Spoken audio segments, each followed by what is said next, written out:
Hola, hola a todos y a todas, muy buenos días, gracias por acompañarnos. Eh, Hoy tenemos un programa súper interesante. Vamos a hablar acerca de las hierbas venenosas y con ello tenemos a Kobe Michael. Thanks, Kobe, for being here. Kobe is our guest today. He does speak English, so whomever speaks English can follow this naturally. And if not, you can see the translation and the transcription later on. Hi, Kobe. Welcome to CBD Max just today to this interview about what you wrote in your book about uh, poisonous herbs, right? Yeah. Hi, thanks for having me. I wrote about poisonous plants and how to work with them in all sorts of different ways. Hi, Kobe. Well, could you please tell us a bit about who's Kobe? What does he does, and how did he got to write this book? Why? Well, I am a lot of different things and constantly evolving in my personal life and my practice and my journey with the plants that I work with.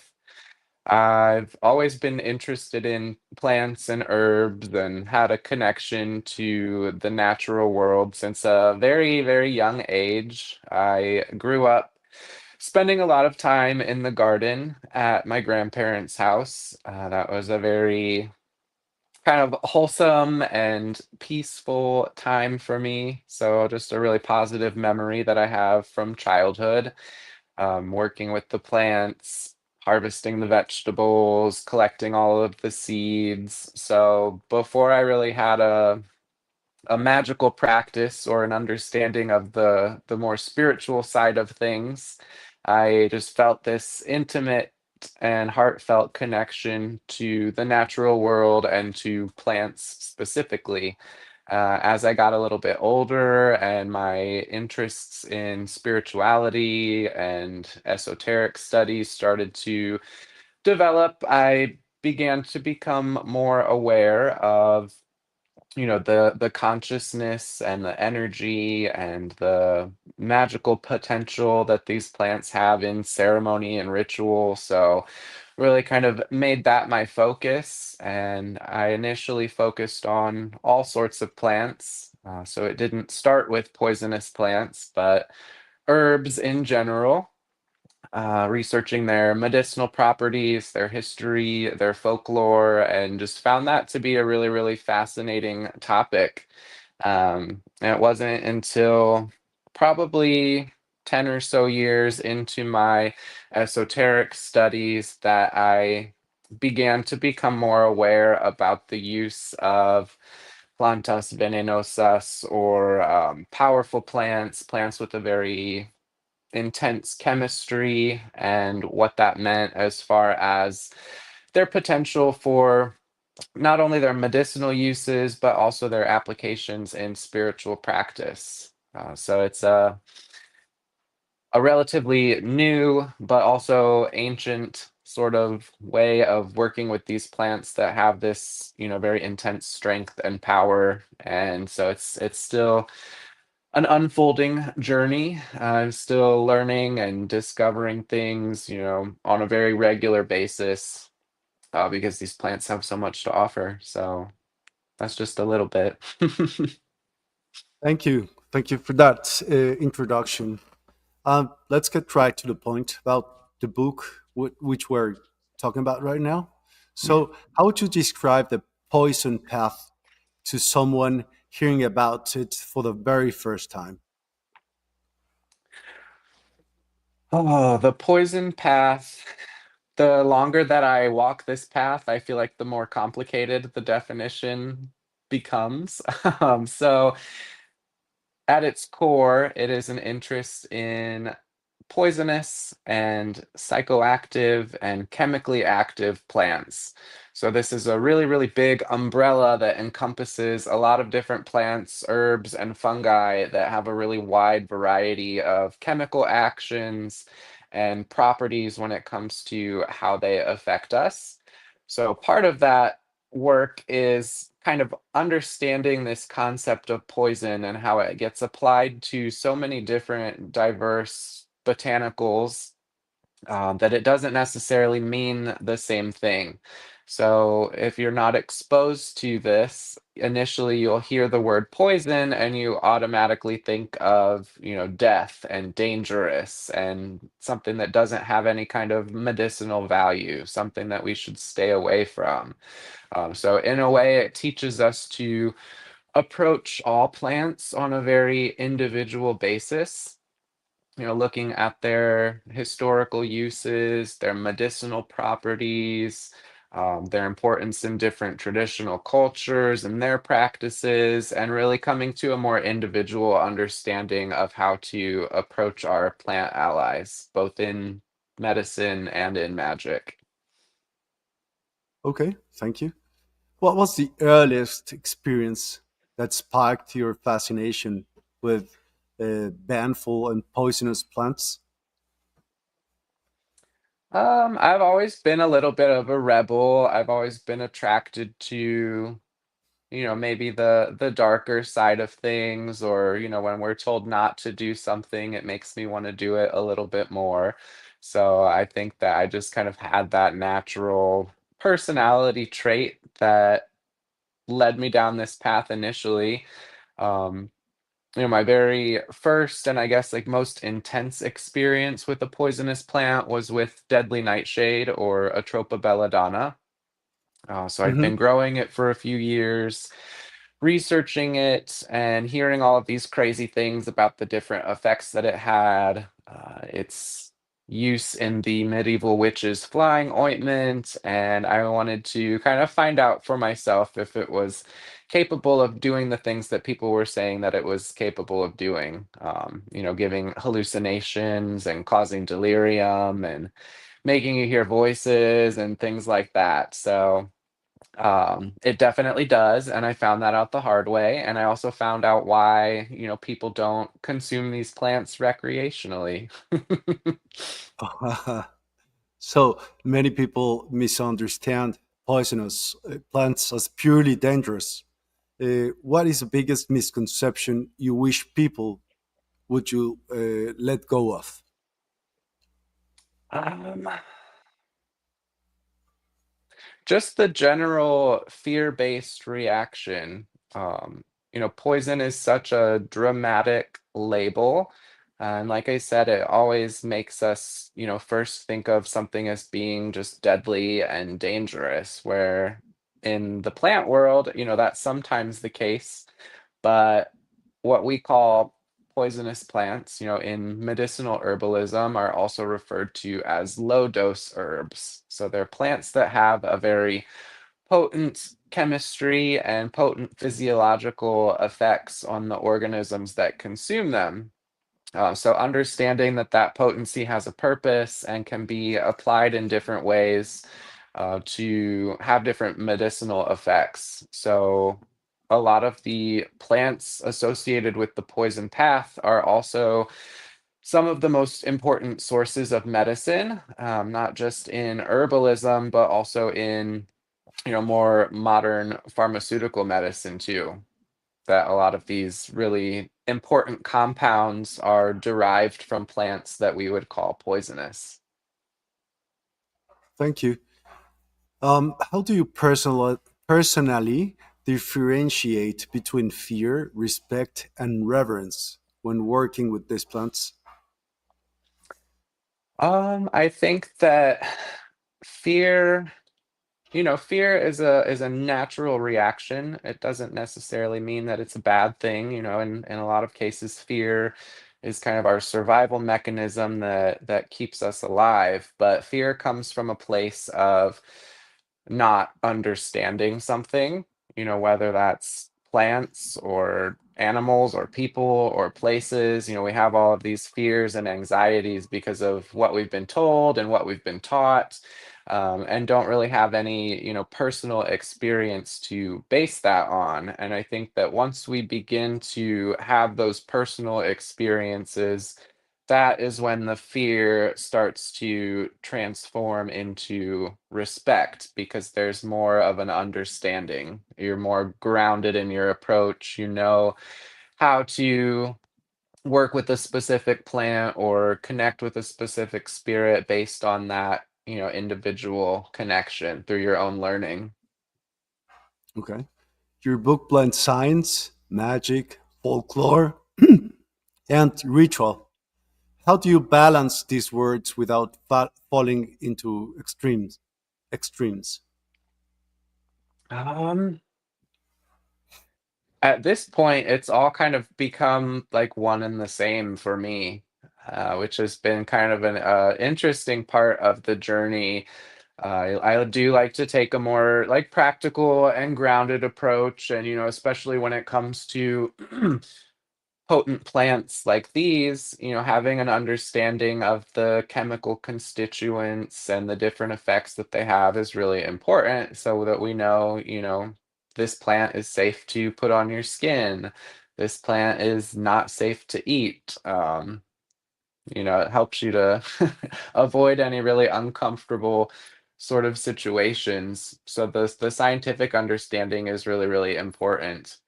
And what I've found is that a lot of our folklore and superstitions and taboos typically have some kind of a scientific explanation for them. So they all kind of feed together and are just like different aspects or different perspectives of, kind of the same thing.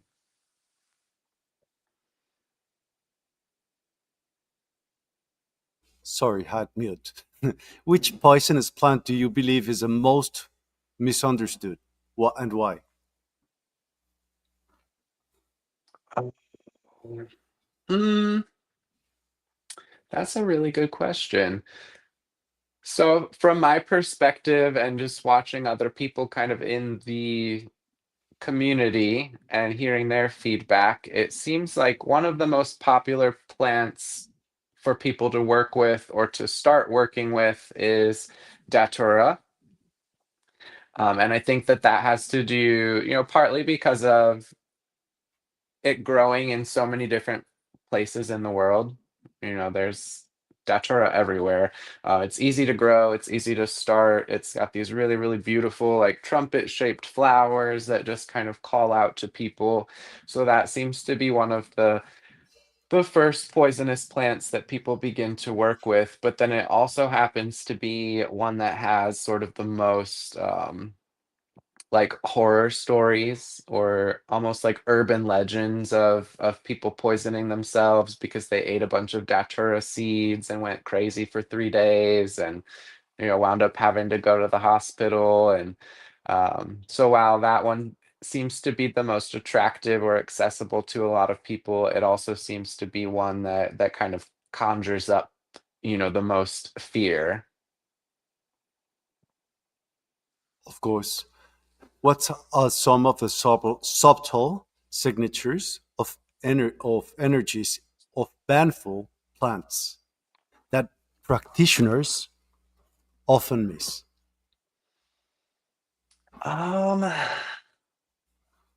Well, I normally talk about the energetics of the plants in terms of their planetary correspondences, just because I feel like those categories have the most that we can kind of draw from when it comes to understanding energies that we're not familiar with yet. So we're using like existing symbolic we're using different symbol sets to build a new vocabulary about a plant, a spirit, an entity that we don't have like a existing understanding of yet. So when it comes to poisonous plants, they typically all fall under the rulership of Saturn. So in astrology, Saturn kind of gets connected to everything that is malefic or malevolent or dark or energies like death, destruction, chaos, um, different things like that. So that's kind of the general theme when it comes to poisonous plants across the board. But what I've noticed in working with them is that, yes, because they have that poisonous quality that would put them under the rulership of Saturn, but they also manifest a lot of other planetary energies as well. And you could say this is probably the case with a lot of plants, poisonous or not. The three main energies that I wrote about in my first book, Herbolario de la Senda de los Venenos, are Saturn, Venus, and Mercury. So each one of those kind of represent a different point on the poison path and the different practices. So Saturn kind of representing more of the shadow work aspect, the underworld travel, the things that we more typically associate with baneful herbs. But then we also see these Venusian qualities in that, interestingly, outside of like modern use, the plants of the poison path, specifically the plants in the nightshade family, while they do have their medicinal uses, they've also been, very popularly used as aphrodisiacs in all different parts of the world. So they do have this more kind of seductive Venusian quality. And then the Mercury would represent kind of their more entheogenic side. So entheogen is basically a word that describes a substance that is psychoactive or psychedelic that's used in a religious context to create altered states of consciousness to connect with the spirit world. And that could be ancestors, general spirits of the dead. It could be deities. It could be connecting with the plant spirit itself. But these entheogens are always used within a ritual context. And for me, that spirit communication, that transmission of information is represented by the energy of Mercury, since Mercury rules language and communication and all of those different interactions. Perfect. Could you Mhm. describe a moment when a plant taught you something that changed your understanding of its spirit nature? Yeah, so whenever I talk about these things, all roads kind of lead back to deadly nightshade, since that's been sort of my main plant spirit ally, and one that I think has acted as an intermediary for me to communicate with and understand other poison plant allies. So, what initially attracted me to Deadly Nightshade is that it's got all of this really spooky folklore when it comes to the witch's flying ointment, and these practitioners that would apply these topical preparations or salves to their body to enter into trance states or to have dreams where they would actually travel in spirit to their spiritual gatherings and engage in all sorts of diabolical acts. So it's got all of this kind of um, interesting folklore when it comes to sort of the modern understanding of what witchcraft actually is and what witches were alleged to be doing in the Middle Ages. So that was sort of what initially drew me in.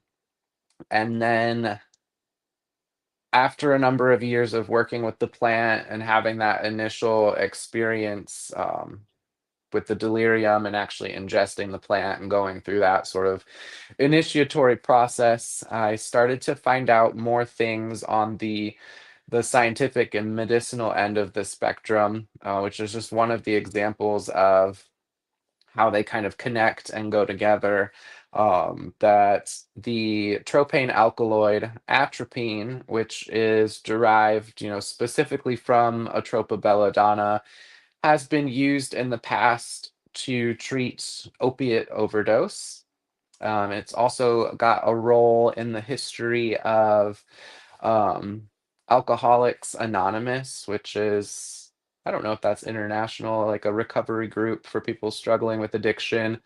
So I Yes. started to find out all of these different ways that Deadly Nightshade in particular was connected to addiction and recovery and opiates specifically, which was something that I was dealing with at the time, and kind of in my recovery process.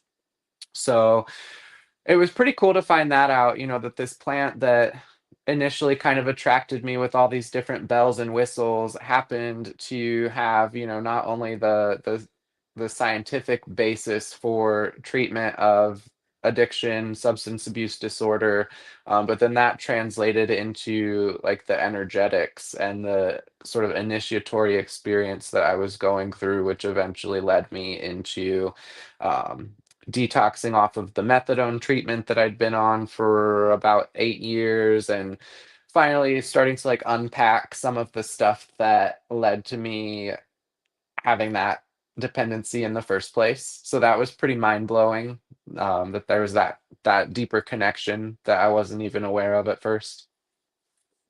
Nice.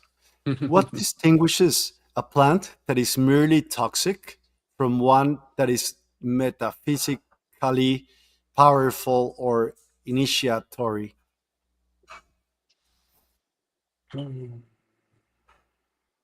What distinguishes a plant that is toxic from one that is initiatory, powerful? Um,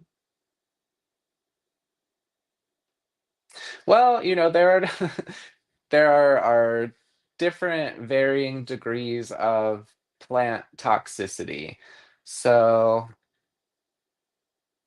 when I think of power plants or master plant spirits that have that initiatory capacity, and also share, that chemical potency, my mind kind of goes to plant medicine ceremonies. So that could be any kind of a plant with a potent chemistry that's capable of creating altered states of consciousness that invariably lead to some type of transformation or healing or ego death, or just kind of under the umbrella of initiatory experience in general. So there's certain ones that are poisonous in the sense that they create uncomfortable side effects. So for example, the plants in the nightshade family, they have the potential for causing harm, for possibly putting somebody in the hospital, but the recorded instances of lethality and the consumption of those plants actually leading to someone's death are really surprisingly pretty low.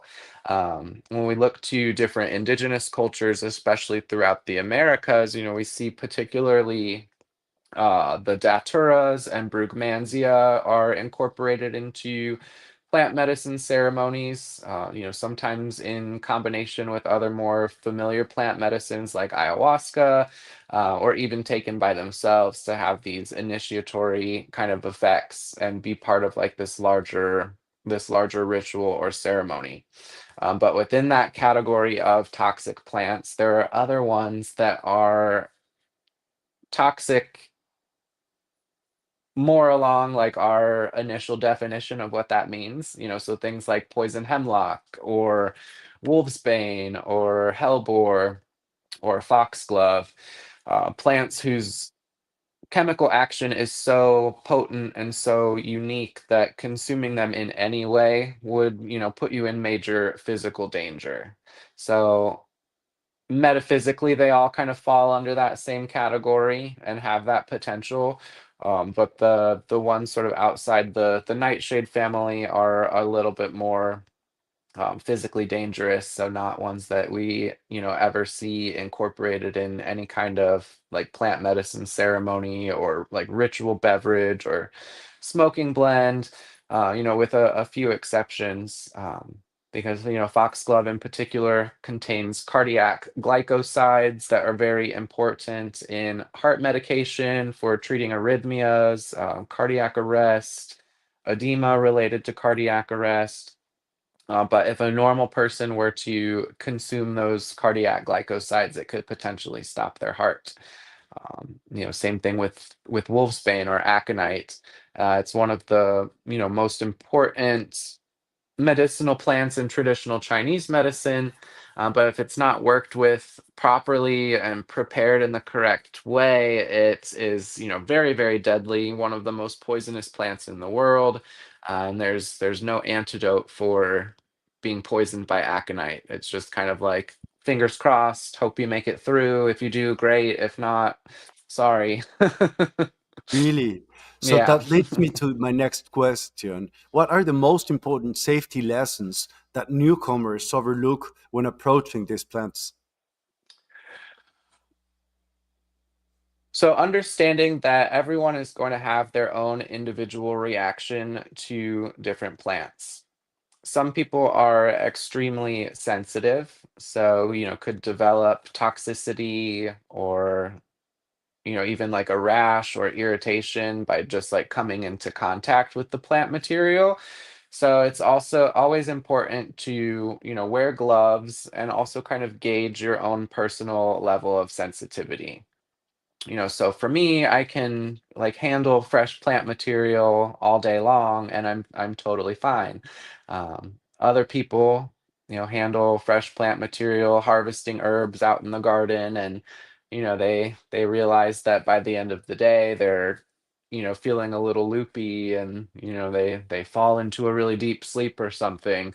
So kind of gauging those individual reactions initially, and then also remembering probably the most important thing, that as long as you don't eat them or put them inside yourself in another way, like you're probably good. So all of the most dramatic stories and information that's out there come from like either accidental or intentional ingestion. So their effects are going to be much more dramatic, much more pronounced, if you're consuming them in some way versus, harvesting a few leaves. Or I keep looking over, I've got like some henbane that I just harvested before we got on the video, and I'm all like, no gloves, hands right in it, it's fine. And what's that plant for? Could you explain a bit, especially in the plant that you just showed us? Yeah, so henbane is a member of the nightshade family. So it's going to have similar chemistry to plants like datura, deadly nightshade, mandrake, all of which have a very extensive history, not only in their medicinal uses, but also in their folklore and their ritual uses. So henbane, believe originates in some part of Europe, maybe where like the East meets the West, and then it's kind of like branched out from there. So there's Egyptian henbane, black henbane, golden henbane, white henbane, and it contains these tropane alkaloids, which are alkaloids, active chemical constituents that affect our brain chemistry. They are known as anticholinergics. They're also used medicinally for the treatment of different gastrointestinal issues uh, because of their antispasmodic properties. Henbane is used in Ayurvedic medicine in particular.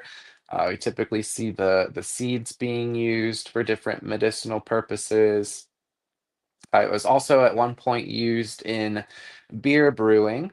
So they used to add henbane to the fermentation process because it increases the effects of alcohol. So it would take less beer for you to get drunk when it had henbane in it. And then they started to come out with laws that kind of regulated the different plants that beer makers could add to them, because there were all sorts of different plants that beer makers would add to their recipes to increase the intoxicating effects. And then they just said, no, you can't do that anymore. So now we just use hops. Wow. How do practitioners know whether a plant is guiding them or whether it's their own projection? Um, I think Just like with the scientific and the magical kind of connecting, like it's almost like a magnetic pole. So like maybe your own projections, whether those are fear-based, a specific aversion that you have to a plant, or like in my case, being like seduced by just the dangerous nature of the plant, kind of like your own projections, and then like the voice and the call of the plant kind of work in like an opposite but sort of a magnetic way that kind of pulls you in one way or another. Um, so for me, it was just like this obsession and this fixation, and it's kind of hard to put into words. I've had passing interests throughout my life that have all been like extremely different, but for whatever reason, just the draw and the pull, it's like this undeniable kind of need to like connect and understand. And I find all plants to be interesting, but not every one of them calls out to me in the same way. And so kind of paying attention to those repetitive thoughts, those things that stand out to you that you just kind of become enamored with. So, historically, banful herbs have been used in witchcraft, protection, and initiation. How do these traditions manifest in modern practice?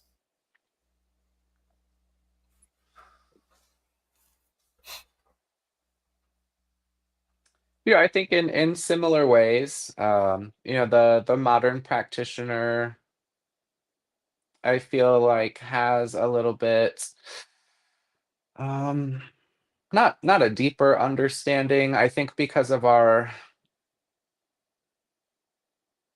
place in the modern world and recent scientific discoveries when it's come to like energy and quantum physics and just what we have discovered about the universe through science. It's kind of given us, I guess, more of a vocabulary to be able to express some of the more subtle qualities when it comes to working with plant consciousness or plant energetics. And that is a really big part of, working with plants from a spiritual capacity. So I think we're sort of doing the same thing, but we just have a different language to communicate that, which is important, especially when it comes to poisonous plants, because their chemical potency also tells us that there is a spiritual potency and an energetic potency. So it doesn't always mean that we are, consuming physical plant material or coming into contact with the physical plant on a regular basis, but that we have all of these other metaphysical tools that we can use to work with the energy of the plant and to connect with its spirit on a more subtle level. But what responsibility does a modern practitioner have when sharing or teaching about poisonous plants? Um, Responsibility. I think just not teaching from a place of fear, but a place of empowerment.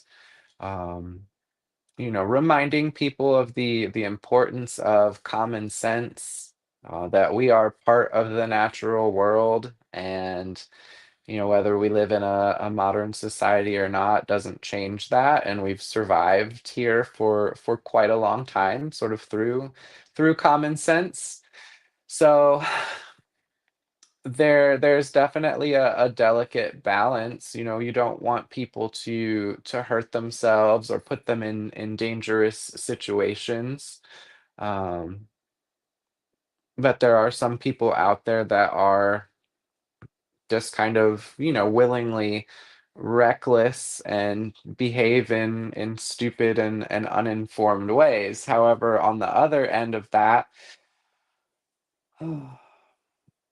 I think that there are some practitioners that have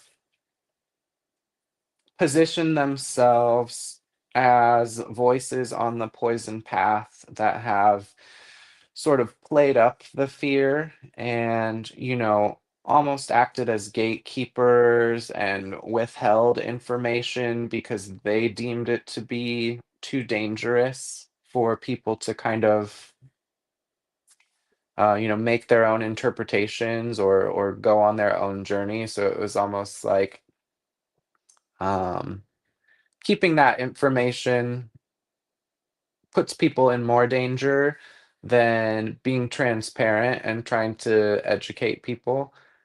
So I think that that really, sharing as much as possible, and one person isn't necessarily better or more knowledgeable than another, and information that is kept hidden and kept secret doesn't really help anybody. It might help the one person keeping it for a little bit, but in the end, I think that that kind of circles back around and doesn't work out so well in the end. Right. So you don't believe, or do you believe that some plants should remain secret or restricted? um, I I think that we all find the plants that we're meant to when we are meant to. Um, like I said, some people are just reckless with their decisions and are going to do what they're going to do regardless of if they have an understanding of it or not. When it comes to restriction, I don't think that any plants should be illegal. I don't think that you can make plants illegal. I think like I mean, obviously, like there are legal restrictions and regulations all over the world. Even when it comes to things like cannabis and magic mushrooms and stuff that even modern medicine and science can't deny, like the healing potential and the benefits. But when I think you start to get into the area of saying, well, this plant is okay, but that plant is not, it just doesn't really resonate with me. Like plants can't be illegal, people can't be illegal, like we're all just here on the same planet, like doing our thing. And so no. Right. Okay. In your opinion, is there a right or a wrong way to walk the poison path? No, I wouldn't say that there's a right or a wrong way. And the poison path in particular is, inherently very individualistic.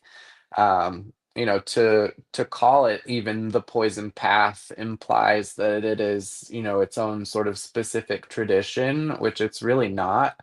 It's more of a concept, and we can see, parallels to that concept all over the world. And the different ways that people work with poisonous or chemically potent plants, whether it's for spiritual purposes or medicinal purposes. So I think that it really looks different for everybody. And that's why it can be a little bit tricky for me even kind of talking about these things, because there's so many different angles and approaches and ways that people can benefit from working with these plants, that what interests me and what called out to me may not necessarily be what calls out to somebody else. And a lot of my work is kind of through the lens of um, an American-based practitioner working through the lens of like European witchcraft traditions.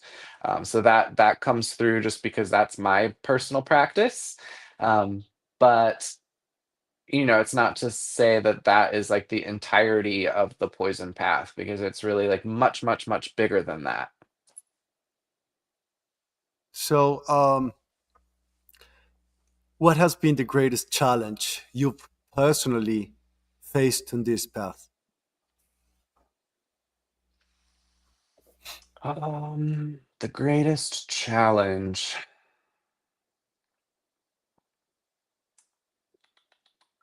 So I talk a lot about my journey with addiction and recovery, because that's like a very big part of my personal experience and kind of who I am and why I am where I am today.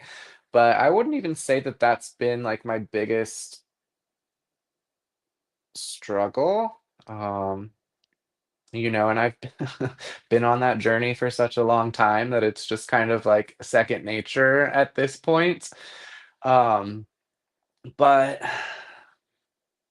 I guess something that I've maybe had like a little bit mm, more of a difficult time kind of wrapping my head around has been trying not to conflate my work on the poison path with other plant medicine practices that are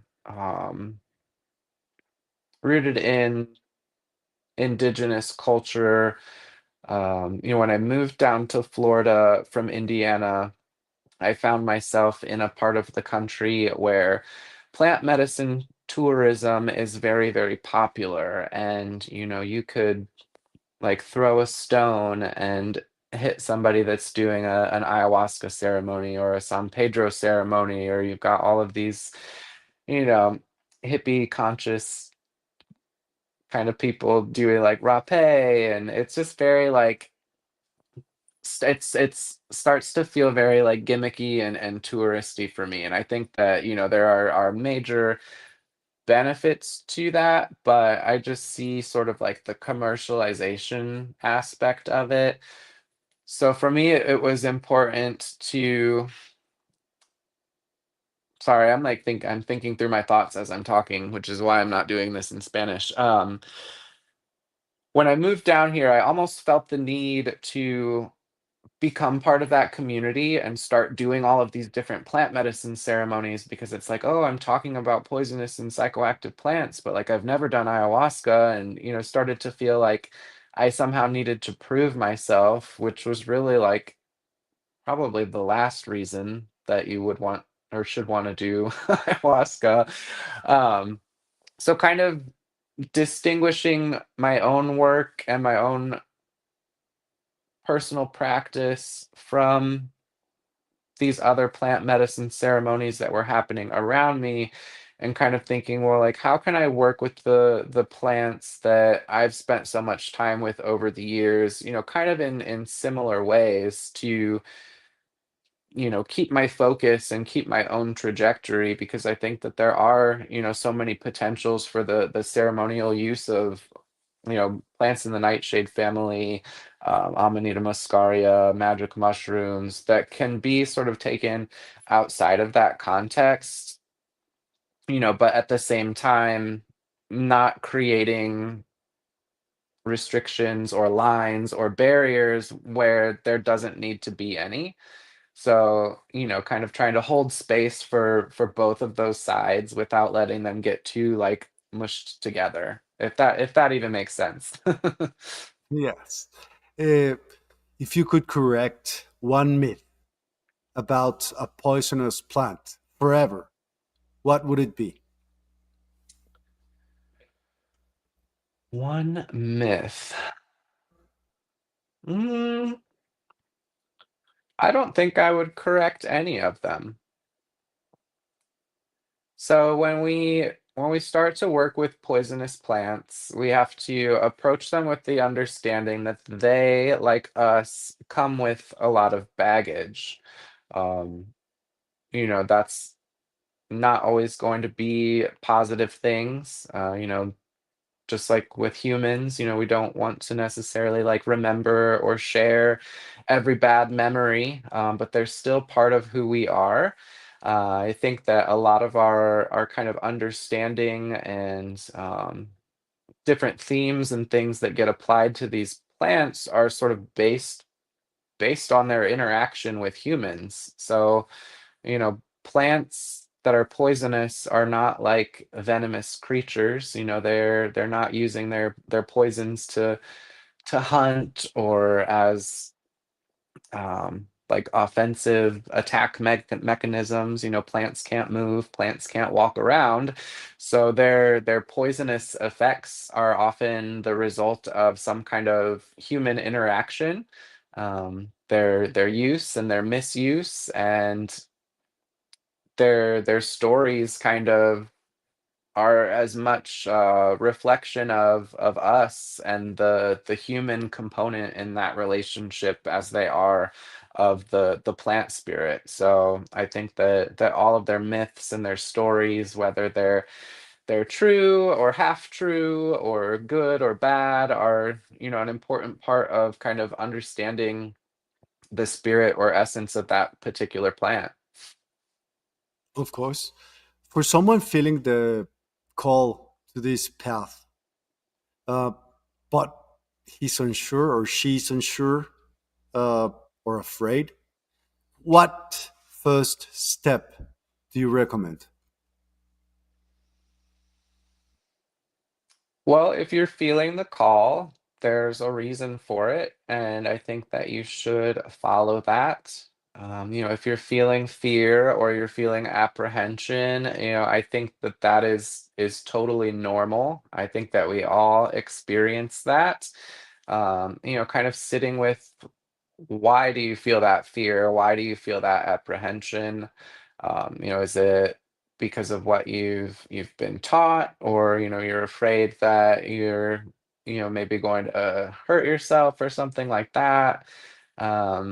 It's kind of like coming to a deeper understanding of where that fear is actually coming from. Because a big part of working with these plants is kind of a collective shadow work that we are doing in unpacking some of the baggage when it comes to giving ourselves permission to work with these plants and to answer their call. So Perfect. So, as we get to the end of this interview, which has been super, super nice, what would you hope your students, readers, and followers ultimately take away from your work with these plants? um, kind of my main focus and driving force is to give people inspiration and to put as much information out there as possible, whether that's through research or my own personal experience. So, I'm not trying to create like my own path or a specific way of doing things, but just to almost kind of like document my own journey and just provide people with examples and inspiration, and almost like, you know, just like I did, give yourself permission to find all of the different ways that we can connect with and work with these plants and all of the things that we can learn from them. Because I feel like we're really just kind of at the beginning in that point of the process. And if we allow ourselves, the room and give ourselves the permission to um, experiment and explore, then there's just an infinite number of possibilities as far as what we can learn. Sorry, I was in mute. Thank you, Kobe. This was super interesting. I would like for you to please tell people where they can follow you and contact you in order, if that's okay, and tell us more where they can find your books and some more literature that you can share with them and follow you so they can ask you some questions, please. Sure, sure. So you can follow me on Facebook and Instagram at Poisoner's Apothecary. You can also visit my website, thepoisonersapothecary.com, which is not only an online shop, but also an educational resource with lots of different articles that you can read for free. You can also support me on Patreon at patreon.com/poisonersapothecary. And then I also host an annual plant spirit conference. It's called Botanica Obscura Conference every March. So we're getting ready for that. This year will be our 5th anniversary. We've got over 30 different presenters from around the world talking about a whole bunch of different topics related to plant-based spiritual practice, clinical herbalism, astrological herbalism, kind of you name it. And that'll Mhm. be happening in March, so definitely check that out. Well, thank you Mm. and very, very much for your time. This was enlightening. And well, I hope many more people. I'm not suggesting you take them, I'm not suggesting you don't. Just understand plants and get some more info because it's important that we do inform ourselves before anything that we do, right? With Yep, conscience. absolutely. Well, thank you. It was a pleasure, Kobe. I hope to see you again in CBD Mex. Thank you, everyone, which was present. We encourage you to share this to as many people as you can so many people can benefit from this knowledge. Thank you, Kobe. And Thanks, Miguel. thanks, Nice to everyone. meet you. Same to you. Nice to meet you. Have a great day. You Bye too. bye.